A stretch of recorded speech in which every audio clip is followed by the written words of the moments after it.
Hello, everybody, and welcome to this session on toxic productivity. Today is March 15th, which is often known as the Ides of March, a commonly celebrated day in ancient Rome as the day when you would settle outstanding debts or pay the piper. I thought it was fitting to talk about toxic productivity because it's a behavior that can sooner or later cause us to pay an unexpected price. But for those of you who don't know me, just a quick introduction.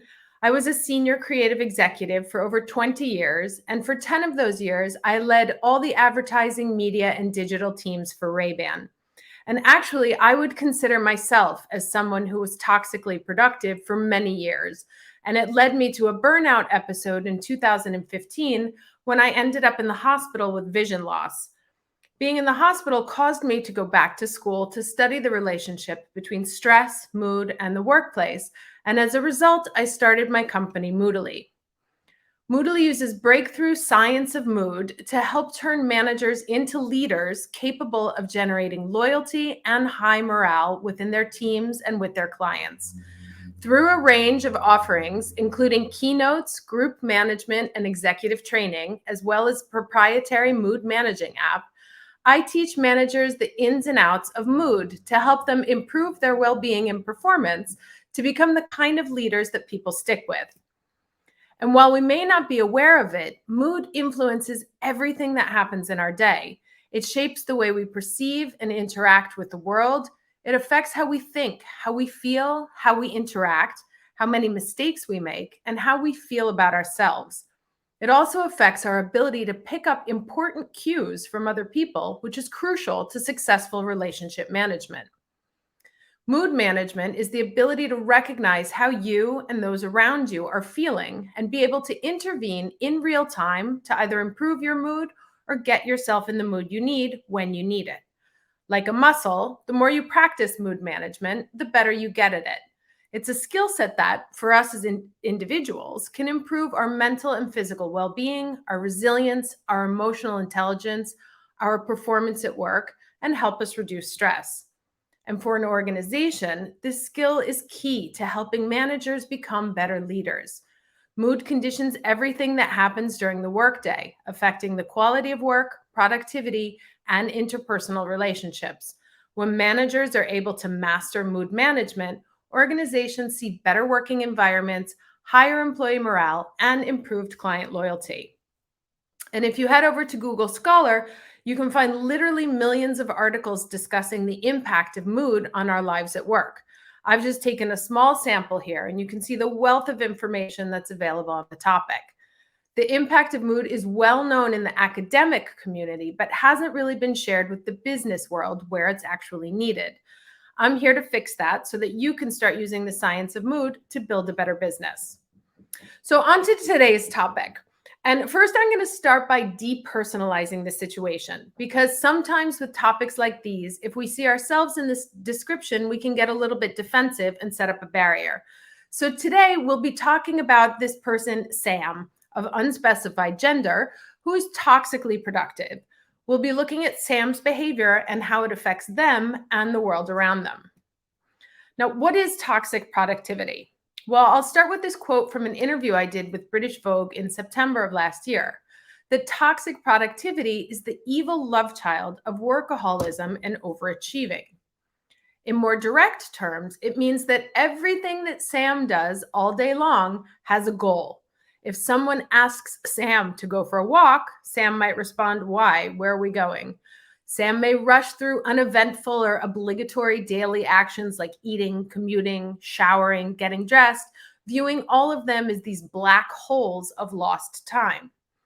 Everything Sam looks at is through the lens of, what's the point of this? What can I achieve? What do I gain? And actually, evidence shows that toxic productivity is really a behavioral addiction. And I'll talk more about that in a minute. But the true diagnostic question that Sam can ask themselves to understand if they're prone to toxic productivity is, if I had to sit alone and do nothing for an hour, how would that make me feel? Not read a book, not scroll through reels, not call a friend. Do nothing for 1 hour. If that makes Sam uncomfortable or anxious, then the information in this presentation is going to be important for their well-being. And I'm going to cut to the chase here and just show you why toxic productivity is an issue. It can affect Sam on multiple levels. First, because it can create a series of problems for Sam on a physical and mental level. They may find themselves in burnout or having pushed themselves too far, even exercising.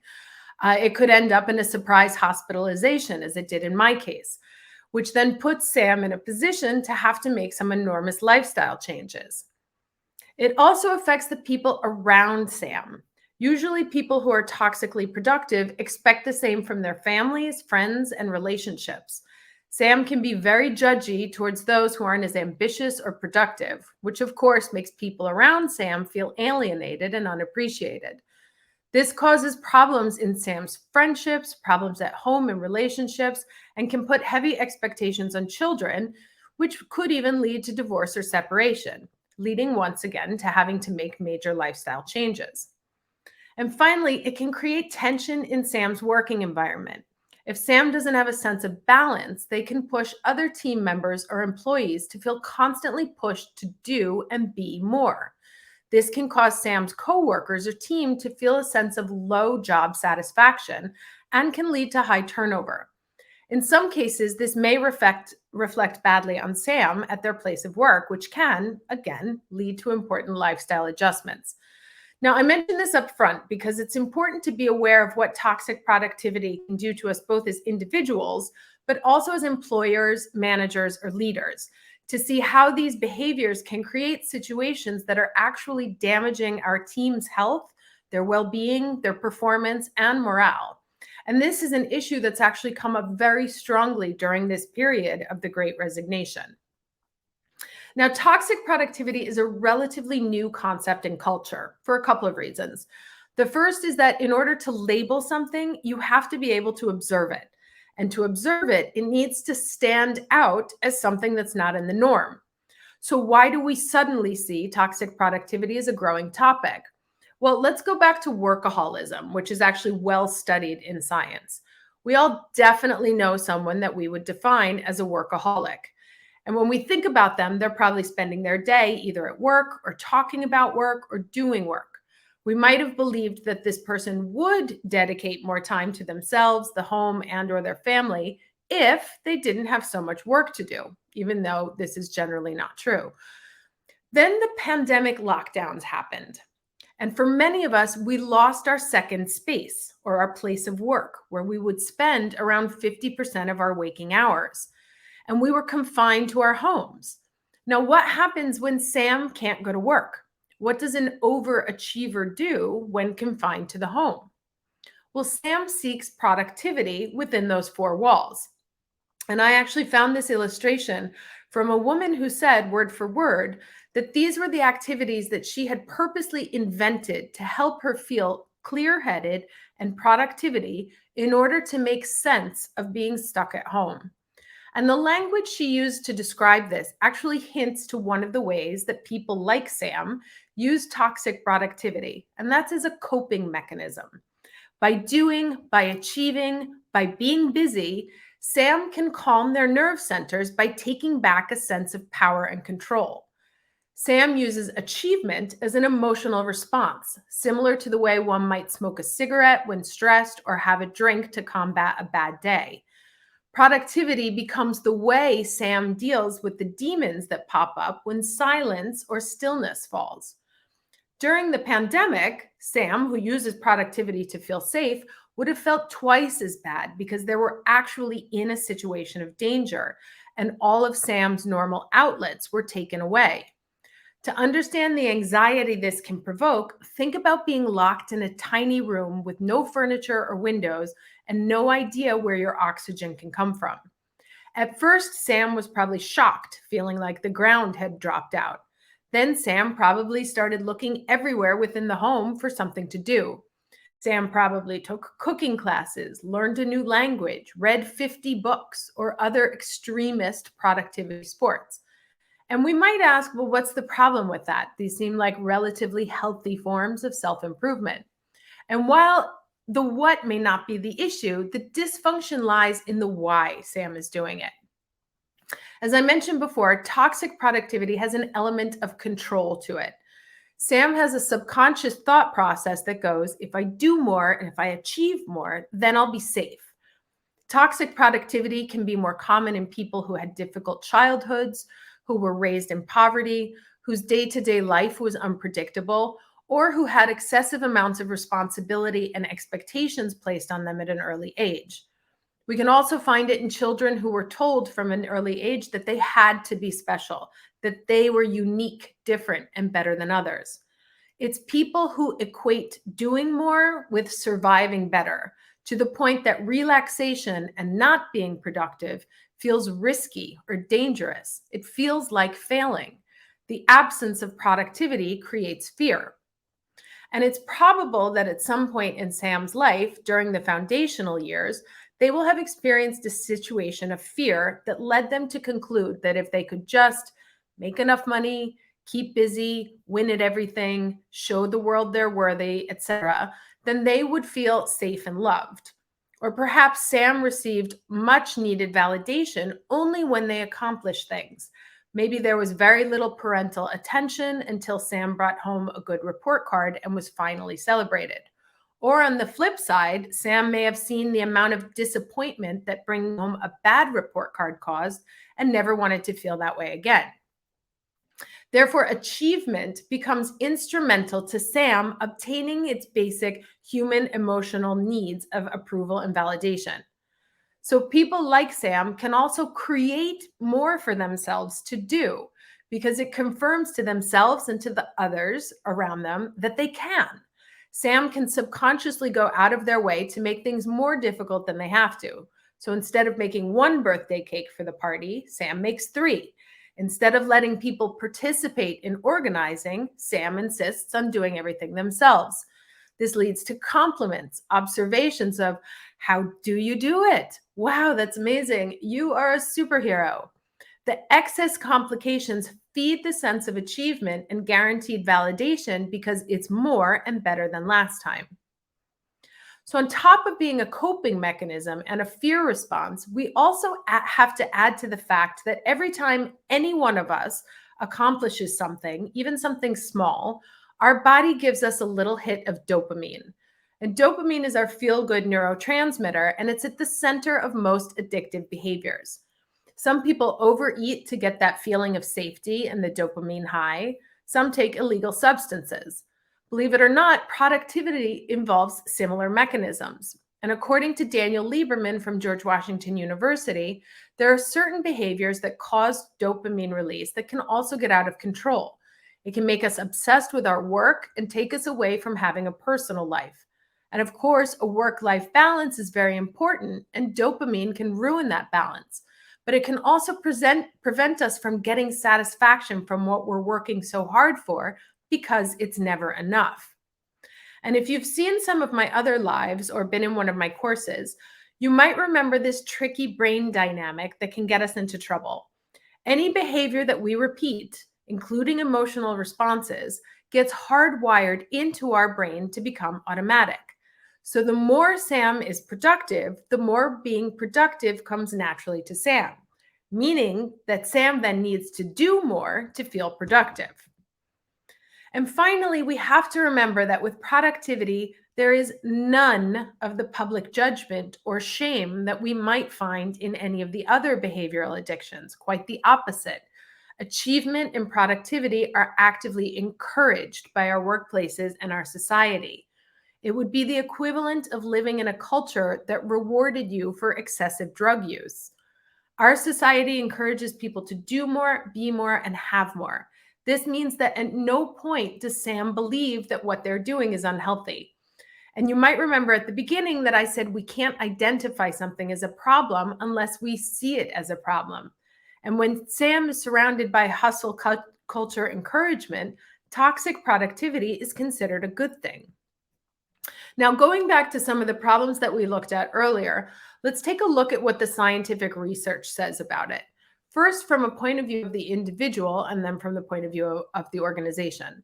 So again, since this is a new label in culture, we have to look at the research around similar behavioral addictions. And here's what it tells us.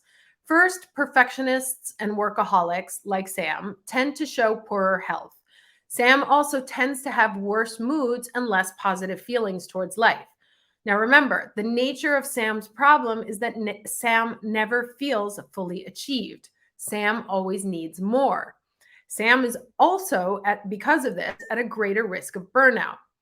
On top of this, there's also evidence that shows that with behavioral addictions, you can develop a form of tolerance in the same way that you might with alcohol or drugs.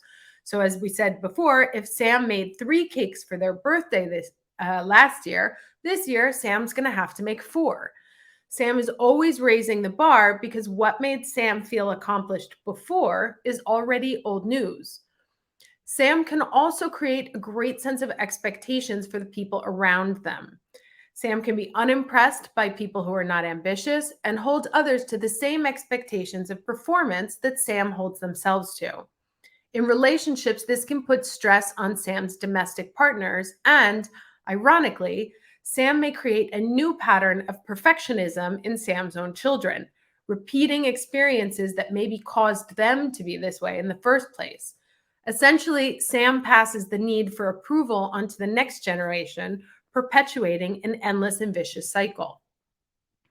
Sam can also be a problem at the workplace. Because of the pressure that Sam puts on the people around them, Sam's team may feel constantly pushed and in a state of unhealthy competition with other team members. Some studies have noted that it's worse when the toxically productive person is a manager because of the effect it can have on so many people. It doesn't just affect Sam, it affects everyone Sam works with. Sam can also be very critical of other employees or team members, making them feel unappreciated, incapable, and unmotivated. We can only imagine what this does to the morale and job satisfaction of the people that have to work with Sam. And Sam may be a manager who values face time over quality of deliverables, assuming that the more they see you working, the more dedicated you are. I actually had a boss like this many years ago back in the days before we could email from home. And she was always very complimentary if she saw that our emails were coming in at a really late hour. But the truth is that my team had figured out the hack around this, and we would sit in the office until late doing nothing and send the emails then, because that's what she considered working hard. And there were 3 of us, and we would frequently rotate who was on late FaceTime duty. So one other thing to remember is that since Sam always has to push the boundaries forward, Sam makes projects and processes harder than they have to be, because that creates more challenges to overcome. Sam can sometimes be the definition of work harder, but not smarter. So while some organizations may love the sacrifice and dedication, it doesn't mean they're getting the best work possible. Now, it's not all bad news, especially where the workplace is concerned. Some studies have identified an area that they call the happy workaholic. And this means that Sam can be as ambitious and hardworking as Sam likes, as long as Sam is not holding the people around them to the same standards. And actually, leaders who work hard and show dedication, but don't force others to give up their personal lives or their sense of balance, can actually be very good for organizations, as they are seen as really authentic leaders. However, it's important to caveat that leaders like this are also able to deal with their personal lives in a healthy way. So while they may not have achieved a 50-50 work-life balance, there aren't elements in their personal life that are weighing down their choices. Perhaps these people are unmarried, without children, or without financial concerns, or they somehow manage to make an acceptable amount of time for personal interests. Again, the key here, especially for the organization, is how a happy Sam deals with the people around them. So what can we do to help Sam get healthier? Well, as I mentioned, the first step is to recognize that the behavior isn't healthy. And the truth is, the answer to Sam's problem is not stopping being productive. Sam can keep the ambition, the achievement, and the goal-driven behavior.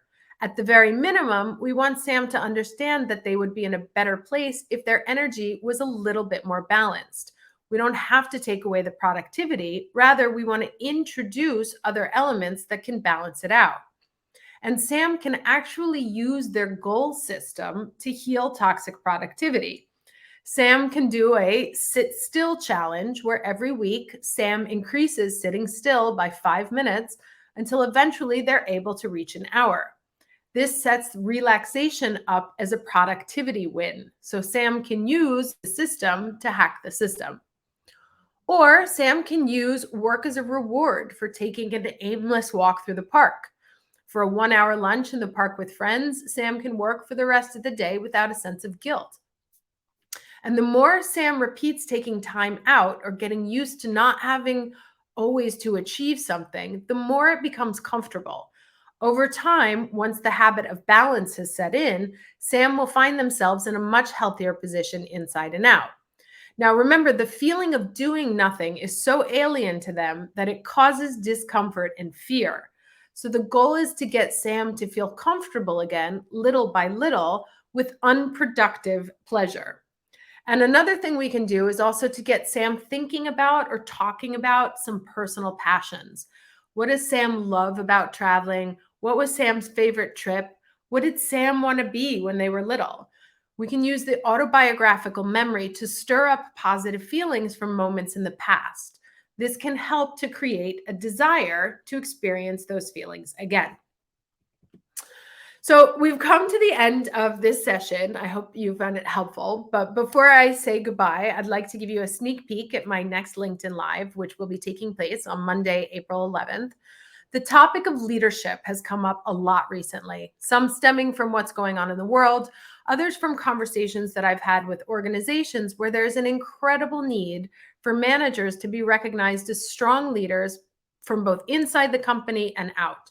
So we'll talk about what leadership and loyalty look like, what the damage is when you don't have them, and how you can put your people in the mood to lead. And I hope you'll be able to join me.